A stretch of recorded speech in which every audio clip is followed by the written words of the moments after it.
it can be identified from the environment.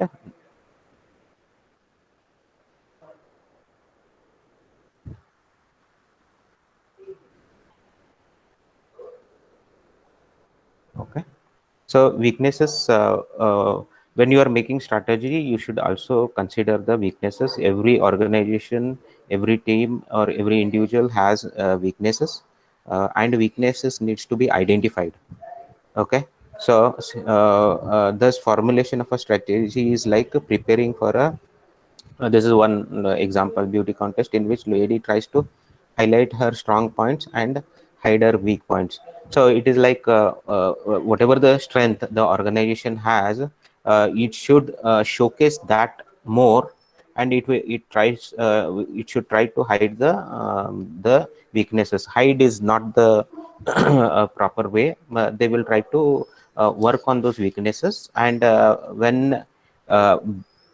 whenever organization has to go with a weakness, then they will try to suppress those weaknesses and they highlight their strengths. This is very similar to like if you have seen like any tennis match, the always the player tries to find the weaknesses of the opponent and he tries to utilize those things. So uh, uh, that's why weaknesses are very important when you are making the strategies. You should identify them. Okay. And another example is Coca-Cola in the US formulated few years ago to win back its major client, Burger King, uh, which the company had lost to its major rival PepsiCo.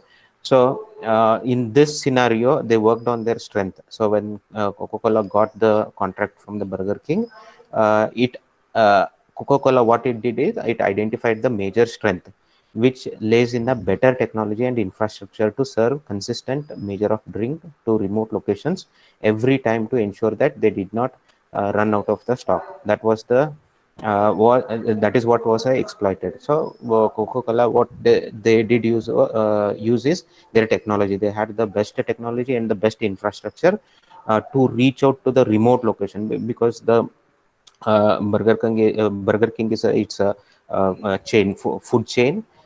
It whatever the remote locations there were present, Coca-Cola had a capacity to serve that without losing the consistency of what the drink quality is.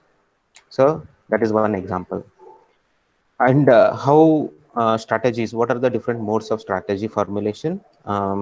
So there are some ways. So Mintzberg has described there are basically three modes. One is called as the planning mode. Planning mode is a systematic and rational. The essence of this mode is being different, that is in combining the activities such as the way that they deliver a unique mix of values that are different from the rivals. So it's a planning mode. One way to do the strategy formulation is a planning mode where it is done very systematically. You come up with all the your objectives. Okay, that is the first thing. Once you have all the objectives, you identify the SWOT, strength, weakness, opportunity, threats, and taking all that into consideration, you will put a plan that is called as a planning mode. Second one is the entrepreneurial mode. So as the name suggests, entrepreneurial is more proactive. So this is like a very systematic planning mode. Systematic, you formulate objectives, then understand all the strengths, weaknesses, then you sit and do the proper planning. So that is a planning mode. Entrepreneurial, it is more proactive. So it is done more of a proactive to utilize the opportunities that are available. Maybe there are certain new opportunities that are coming up, or there are new threats, okay, that are showing up. So in response to that, you will come up with a strategy. So that is called as an entrepreneurial mode. So which is a proactive bold plan drawn to seek new opportunities on the basis of intuition. Okay. So it could be on the basis of intuition. The organization feels, intuition is like it feels the market could drive in this direction. So that is like a intuition. So it can be on the intuition, or it can be on the real opportunities or the real threats that persist, also known as the inside out. inside out mode, it believes that the greatest constraint on a company's performance is in its own mindset. Okay. And next one is the adaptive mode. So it is almost opposite to what entrepreneurial mode. Adaptive mode is like it is more of a entrepreneurial is more of a proactive. uh, Adaptive is more of a reactive, like when the situation arises, to in response, in reaction to that particular situation, you come up with a strategy. So this is called as outside in. Based on the outside changes, you make the strategies. So this is outside in, is a reactive and a timid. This mode is generally used to formulate strategy for solving problems as they come. They This mode believes that organization is a prisoner of its environment and can do only what the world around it allows. So this thought process is like it's a organization thinks it is bound by the environment, or it is restricted by the external environment, and it thinks it can't do much around it. So with that process, it will always have the reactive strategies, or you can choose to have the proactive strategies using a entrepreneurial mode. So every organization, every management, uh, it has these qualities. Like it is good to have a entrepreneurial mode, right? We know, like when it is like using the new opportunities and making the strategy. But this particular thing is not always possible, isn't it? Right? Some managements are, they are very like traditional. They want to they don't want to take risk. Entrepreneurial mode, there are a lot of risk involved. So risk have a high returns. Also, there is a high loss for such kind of a thing. Okay. Next one is the, once like you have the strategy, then you will have the operational plans. If you remember the diagram, how the plan flows, I will just show that. Okay. So you have objectives. To meet these objectives, you come up with the strategies. Okay. Now we understood how we formulate the strategies, different modes. To implement those strategies, we come up with the operational plans. And in operational plan, we have single use and the standing plans. Single use is like one time, and standing plans, they will be used repeatedly. For example, any policy, okay, HR policy, okay, those things will be used repetitively. Okay.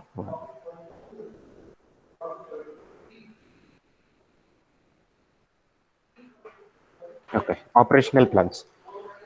These plans act as a means to implementing the organization strategy. So as we saw the flow chart, to implement the organization strategy, we will have the plans that will implement the strategy. To implement strategy, we need the plans. Those are operational plans. They provide the details how the strategy will be accomplished. So once you come up with a strategy,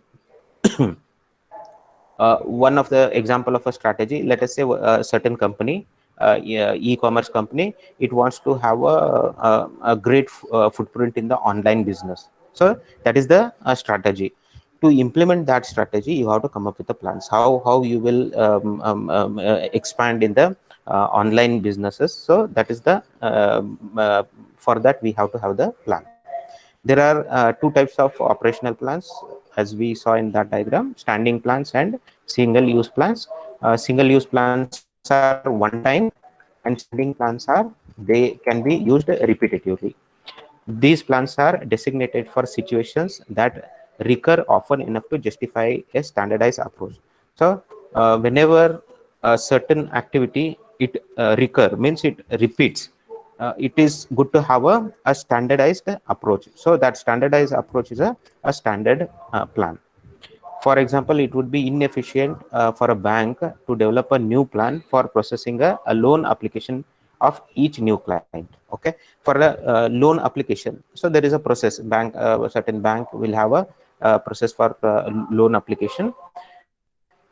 It need not have a separate approach for each of the clients. So it can have one approach, and that approach can be repeated for all the clients. That is one example of a standing plan.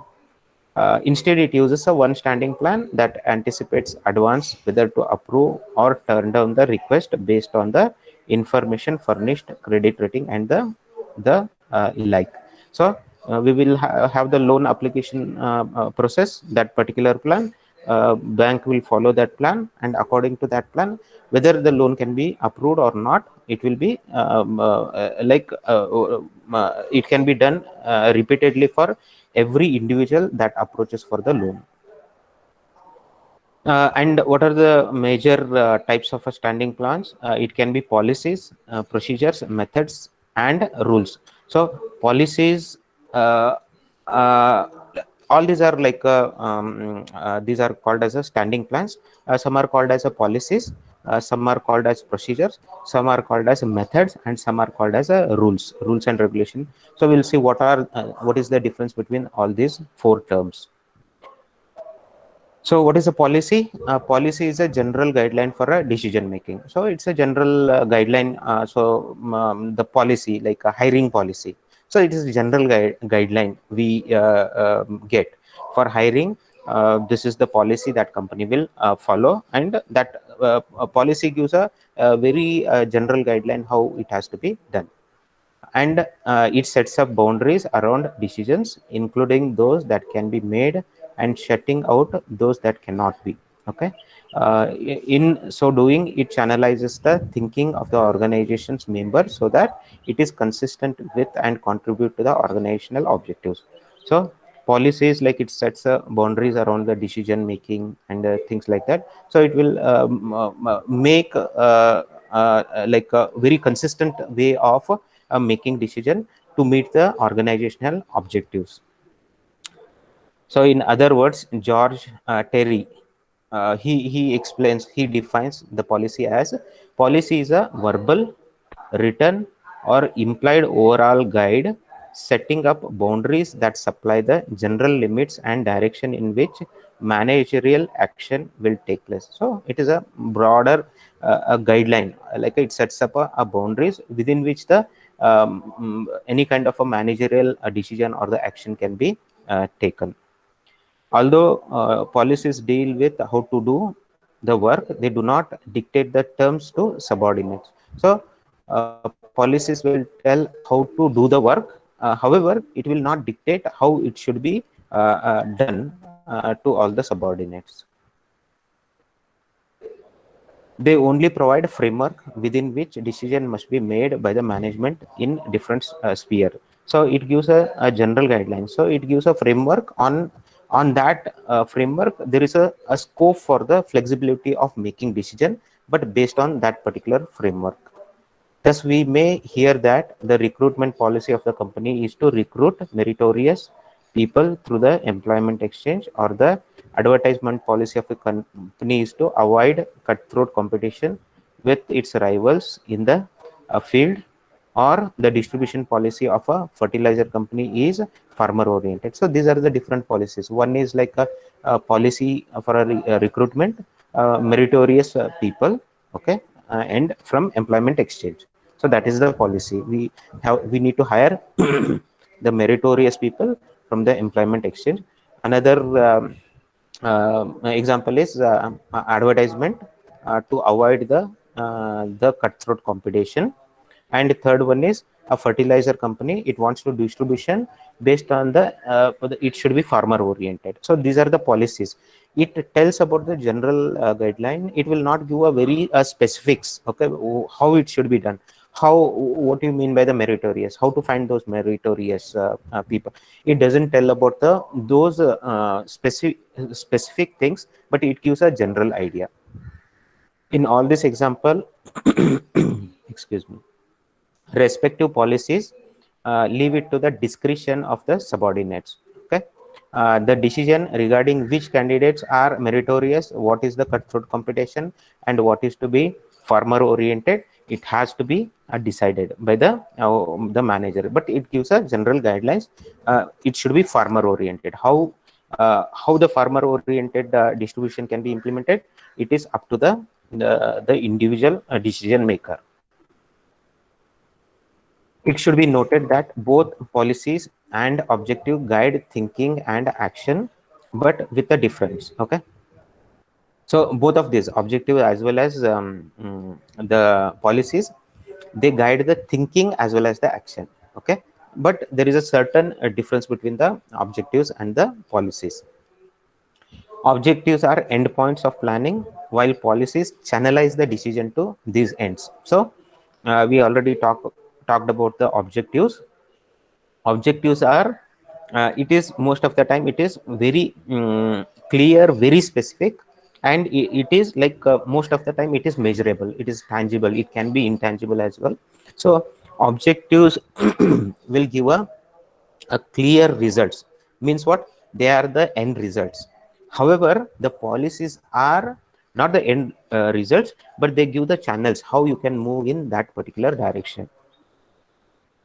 So in another way, policies lead to objectives in the way a series of alternate highway roads lead to a city.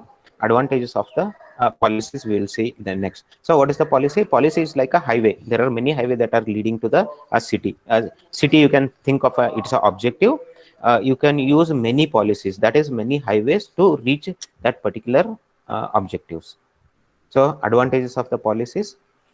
Policies ensure uniformity of action in respect of various matters at various organizational point. This makes action more predictable. So policies brings in a uniformity, and also it makes sure so that the kinds of action that can be taken is very highly predictable. Means according to policy, the actions can be taken in only this direction. So it gives that kind of a uniformity.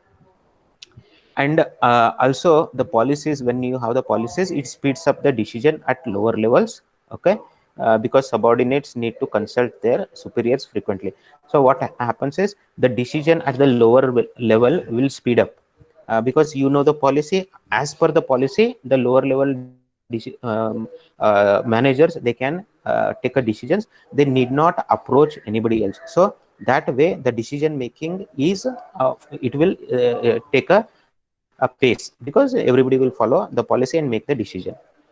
Policies make it easier for the superior to delegate more and more authority to his subordinates without being unduly concerned, because he knows that whatever decision the subordinate will take within the boundaries of the policies. So this also helps the superiors to delegate more authority to their subordinates. The reason being, all the decisions has to be taken within the policies, and as long as it is within the policy, there is no problem of taking a decision without consulting him, as long as it follows the policies. Policies give a practical shape to the objectives by elaborating and directing the way in which predetermined objectives are to be attained. So policies give a practical shape how the objectives can be achieved. So there are different types of policies we have. Policies are classified on the basis of the sources. What are the sources? Means how that particular policy is originated, and what are the functions, based on the like what kind of functions it is, and based on the organizational level, what level of the organization. So we will have a different kinds of policies. First one is the based on the sources classification, based on the sources. Originated policies. Originated policies based on the all the like you start with objective strategies and you come up with the policies. So those, when you create those policies in such a way, those are called as a originated policies. And certain policies, appealed policies. What are appealed policies is because of there is a appeal. Okay. You come up with a new policies. Appeal in the sense there is some kind of a new request, or some area doesn't cover, some area is not covered by any good policies. Because of the appeal, you formulate the policies. Those are called as a appealed policies. Some policies are implied policies. So implied policies is like it is not told explicitly, right? But in general, it is the implied one. Okay. Suppose for example, like if there is a um, implied policies, like if there is a work area, maintaining the discipline, okay, behaving with the other people, okay, in a professional manner. Those are the implied policies. There will not be any specification how a person should behave on the floor, on the working floor, but these are implied policies. Externally imposed policies. So because of the external environment, there are certain policies that are imposed, okay, maybe because of some kind of a government norms, okay. There are certain imposed policies. Those are called as a externally imposed policies. Classification on the basis of the function. So based on what kind of a function that particular department is doing, it can have the policies. For example, production policy, okay. In case of a production, they want to have a policies related to all the production related things, so they can come up with a production policy. Similarly, sales policy. So sales policy, it will incorporate all the sales related activity, and they will come up with a policy. Similarly, there would be a finance policy, personal policies. There are many kind of recruitment policy, HR policy, leave policy, or benefits policy. There are so many different policies based on the functions. Classification on the basis of organizational level, okay. Policies range from the major company policies through major departmental policies to minor or derivative policies applicable to the smallest segment of the organization. So we can have a policies at the major department level, or we can have minor or the derivative policies at the smallest segment. So inside the department, whatever the smallest segments we have, we can have policies for those smallest segments. If we are creating the policies based on the organizational level, so organization level, the head office level, branch office level, so those policies are called as a organizational level policies.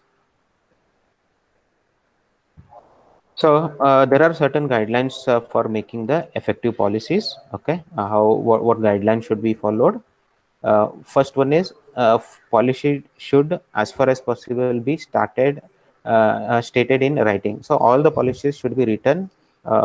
It should be always in a written form, and those policies should be available to all the resources, all the people of the organization. Policies should make their purpose clear, define the appropriate methods, action, and responsibility to delineate the limits of freedom of action permitted to those whose actions are to be guided by them. So policy should be very, very clear. It should give a clear picture of what action should be taken, what method should be approached, what is the authority or the responsibility, what are the limits, okay. All those should be clearly specified. Top managers and subordinates who are supposed to implement policy must participate in the formulation. This is very important. uh, when policies are being formulated, whoever is going to implement those should be part of the formation of the policy. When you are part of the formation of the policy, there is a higher chance that you will implement with a complete loyalty, okay. Participation is the best assurance of loyalty to a policy. Next, policy must strike a reasonable balance between stability and flexibility. So always we want the policy should be flexible enough, but at the same time it should be also, we have to think about the stability, because there is a proper balance between the how much flexibility you want and how much stability you want to have. So too much of flexibility can make this policy unstable, okay. Or making the flexibility as zero, it will make the policy as a rigid policy. So we don't have to have a rigid policies. We can have some kind of a policy should always have a balance between the fair balance between the stability and the flexibility. Different policies in the organization should not pull the different direction and should support one another, as this is like all the policies should go hand in hand, okay, to meet the objectives. So it should not pull each other, they support each other. Policies should not be detrimental to the interest of the society. They must conform to the canons of ethical behavior which prevail in society. So it goes in line with the behavior in the prevailing society. uh, Policies must be comprehensive to cover as many contingencies as possible. So policies should be comprehensive in the sense it should cover like as much, like most of the things, what all the possible things, activities, contingencies, it should be able to cover most of them. It should be very comprehensive. Next, we saw the policies. Policies they give general guidelines, isn't it? So we have a recruitment policy. Recruitment policy is a general guideline. To implement the policies, we need the procedures. Okay, policies are carried out by means of more detailed guidelines called the procedures. Okay, how we carry out the policies? So policies are carried out using the procedures. Procedures are very detailed steps. Policy talks about a general idea how the thing should be. Procedure gives a very specific set of instruction. Procedure provides a detailed set of instruction for performing a sequence of action involved in doing a piece of work. So procedure gives that particular steps. Example, the procedure for purchasing the raw material. Okay, so there is a policy for purchasing. Okay, yeah, the policy will say material should be acquired from the approved vendors, government approved vendors, things like that. Okay, that is the policy. Using that policy, we have to come up with a procedure. Okay, what is the procedure for purchasing a raw material? So it will first step would be requisition. We have to put in the requisition for purchasing to the purchase department. And purchase department, what it will do, it will give the tenders. Okay, when tenders are given, yeah, all the vendors will apply for that, and whichever is the lowest pricing, okay, that to that particular vendor they will place the order. Okay, once the order is placed, the material is received, it is inspected whether it is of a required quality or not, and payment is done. So this is the exact step. So we had a requisition to the purchase department, tenders, placing orders, inspection of the material, and the payment. These are the different procedures to have the purchase policy. Similarly, procedure for recruitment of the personnel. So we said the earlier example, meritorious students should be, or employees should be hired from the employment exchange. Then it will come up with a procedure. So what is the meritorious? You have to define which organizations, when you say the exchange, employment exchange, which are the employment exchanges. You have to come up with a gradual step until a person, from beginning of that process until a person is hired and he is being given with a offer letter. It comprises of everything. So here there are some differences are given between the policies and procedures. Policies are general guidelines for both thinking and action of people at higher levels. Okay, policies will give general guidelines both for thinking as well as the action.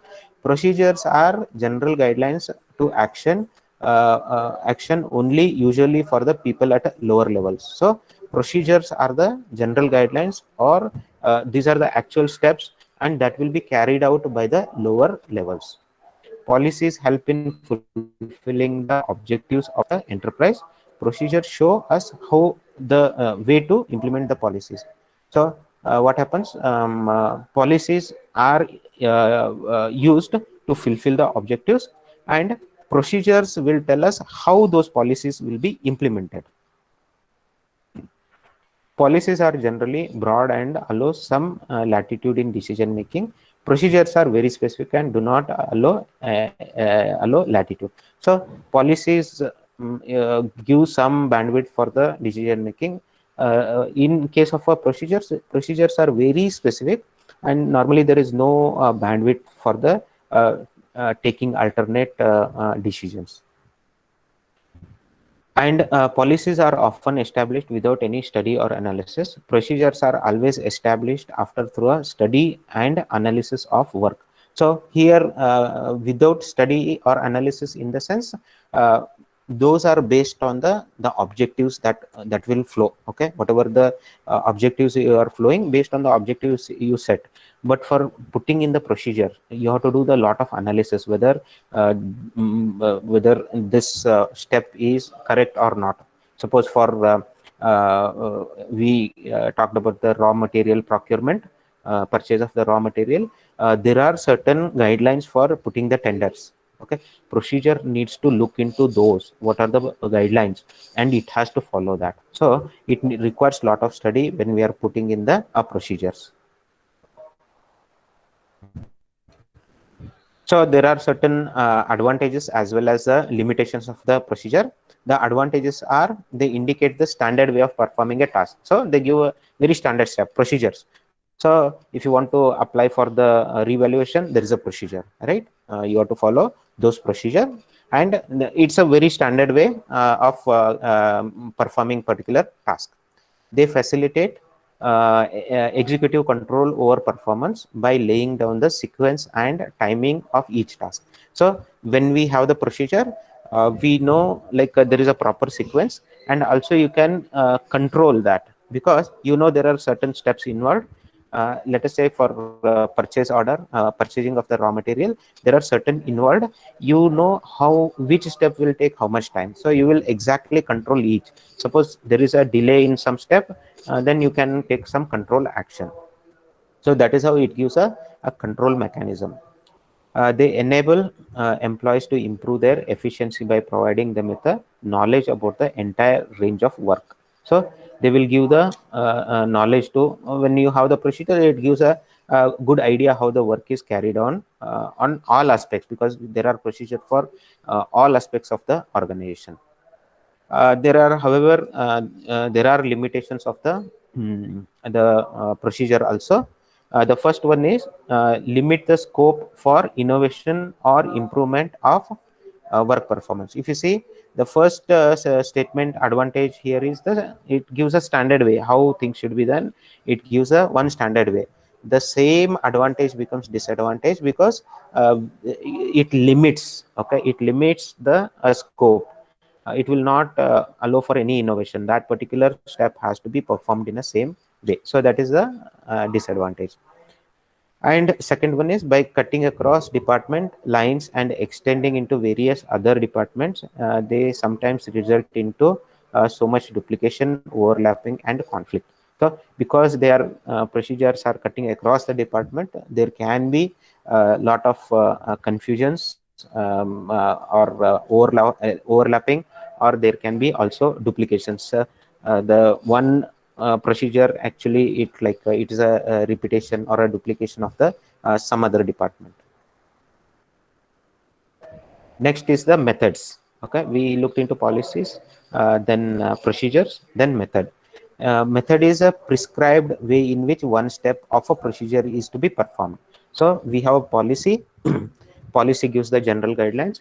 To implement this policy, we have the procedure. Okay, procedure has a sequence, right? Sequence of steps. When we have the procedure, there are multiple steps. And what is a method is? Method is a prescribed way in which one step of a procedure is to be performed. We have many steps in the procedure. How each step should be performed, that is given by the, that is prescribed by the method. So what methodology you will use?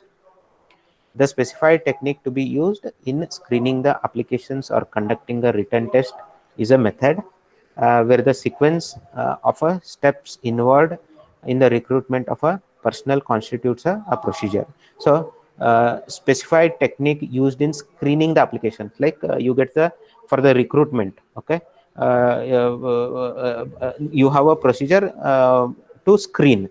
How to do the actual screening of the application, that is given by the method. Method that is selected for discharging a particular step under the existing condition may become outdated in due course of time because of the discovery of a better or a more economical methods. Okay, so Method is what? How you will implement the particular procedure step. And over the time, the method can become obsolete, or it is like outdated. You can bring in better method to achieve the same thing. For example, now the traditional way of recruitment was like there used to be a huge drive, right? Now the recruitment methodology is the same, but they are using the most more cost effective. They are using online, okay, proctored tests, right, which are giving the same results as conventional things, but the methodology is different. Okay, so over a period we can replace the methods which are outdated.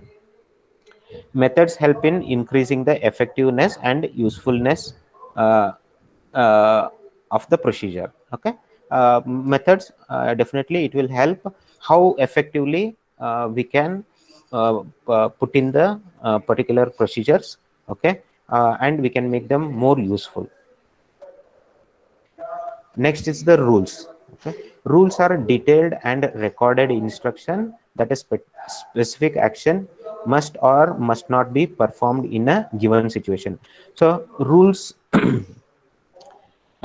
rules are like how particular instruction needs to be carried out, or whether it should not be carried out, or in what form it should be carried out. It talks about the rules. The objective is to avoid repeated reference to higher levels for authorization of routine matters which occur frequently. So, what is the use of the rule is, if you make a certain rule, then it avoids the repeated authorization to allow certain activity to be done or not. So let us say the rule says like in a week you can like if you are wants to take some time away because of the personal reason, in a week you can take a maximum of 3 hours from the work. So that is a rule. So now manager or whoever, he need not consult anybody else. The rule says this is the time allotted. So, and even the employees who are working, they know the rules. This is the rules. So it becomes very easy. Such situations would be very frequent, right? So it will avoid for a authorization, a repeated authorization. But whatever the rule says, everybody has to follow according to the rule. Like procedures, rules also bring in predictability, right? Because rules state what needs to be done, it brings in the predictability. They make sure that the job is done in the same manner every time, bringing uniformity in efforts and results. Rule is different from the policy, procedure, or a method. Okay, sometimes like for certain things we use the rules, okay, which are more repetitive, which will bring in conflicts, or which will avoid repeated authorization required, or which will avoid conflicts. So that kind of a things we will come up with a rule. So rule is it is applicable to everybody. Okay, rule doesn't go rule is doesn't like it doesn't help in meeting the objective, but rules will help in maintaining whatever the policies, whatever the objectives we have. It will supplement that particular thing. It is not a policy because it does not have a it does not give a guide to thinking. It is not a policy because it doesn't give the guidelines, general guidelines for thinking. It is not procedure because there is no time sequence to the particular action. Procedure has a sequence, right? Sequence of steps. So rule doesn't have that. It is not a method because it is not concerned with any one particular step of a procedure. So what we saw was like all those were standing plans that can be used repeatedly. Single use plans are the one time. So normally these plans are done to execute only once, and once this is that particular activity is done, those plans are not reused, they are discarded. These plans, as their name suggests, are developed to achieve a specific end. When that end is achieved, the plan is dissolved. The major types of these plans are programs and the budgets.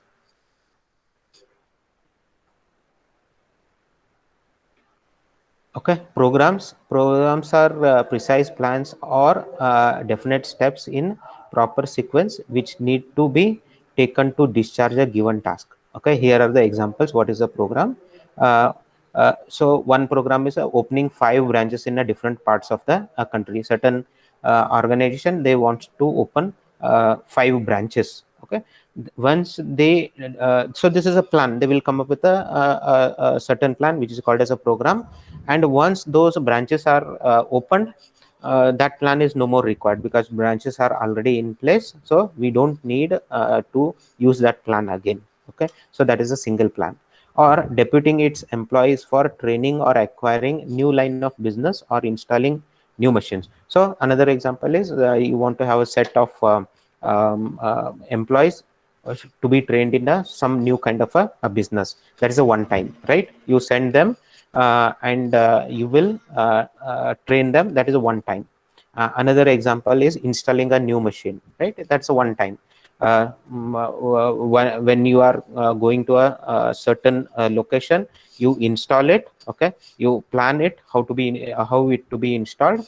Once that installation is done, that particular plan is void and that is not used again. Introducing new product in the market. So this is also one time. Once you introduce the new product, that particular plan is done. That is the end of that particular plan. Often single step is a program is a setup as a project. Okay, it's so they are set up as a small project, making 5 branches. That starts as a project. Once all the 5 branches are there, it is end. Second one is a budget. We know about the budget. Okay, budgets. You know about the union budget. Okay, the central government which proposes railway budgets are there. Then farm related budgets.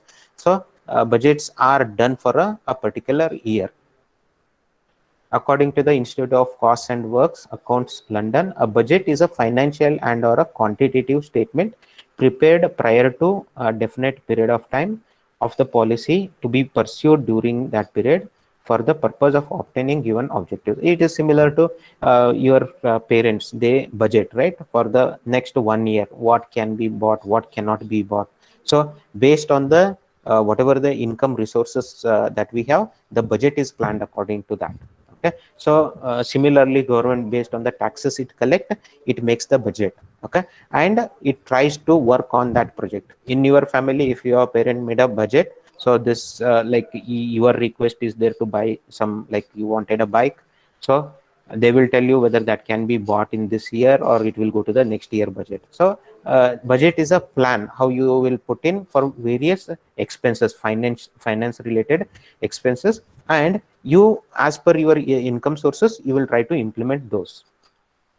It is clear from this definition that budgets are plans for a future period of time containing statements of expected results, numerical terms, that is rupees, man hours, product units, and so forth. Important budgets are sales budget. These are the different types of budget: sales budget, production budget, cash budget, revenue and expense budget. So expense budget is the one which I talked about for your family, how you want to make that particular budget. Okay, so these are the steps in planning. These are the how you can make the plan. You can, by following these steps, you can make the plan. The steps generally involved in planning are as follows: establishing verifiable goals or set of goals to be achieved. So you have to make sure that when you are establishing the goals, they are verifiable. Okay, and they can be achieved. So goal should be, you should not set a goal which is not achievable. That is the one first thing. Establishing planning premises. Okay, so planning premises is the like assumptions. Okay, there are many kind of assumptions how you will you have to incorporate those assumptions. There can be internal premises, external premises, environmental premises. You have to consider all those things.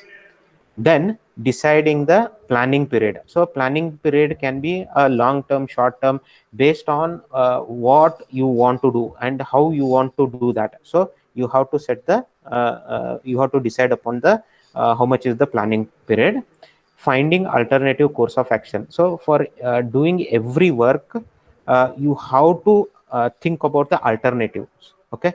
So if there is a certain thing, that thing should be done in at least 3 to 4 alternate ways. So we have to find the alternate course of action.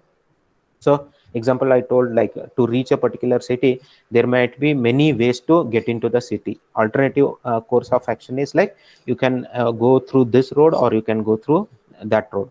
For solving anything, we have to have the alternative plans. Evaluating and selecting a course of action. Once you have the alternatives, so you have n number of alternatives, you have to evaluate each of them, which is good, which is bad, which has advantages, disadvantages, and you have to select a particular course of action. And developing a derivative plans. So derivative plans means whatever to the existing plans, you will come up with a derivative to supplement that particular plan. Or maybe a department, a particular department in an organization, it can come up with a derivative plan to supplement the main organization plan. And establishing and deploying the action plans. So the last step is, once you have all these things, then establishing and deploying those action plans. Okay, next is organizing. Organizing we'll take up in the next class. It is already time. For first IA, it would be only one module because we went in very slow. We will consider only one first module. Okay, for the first IA.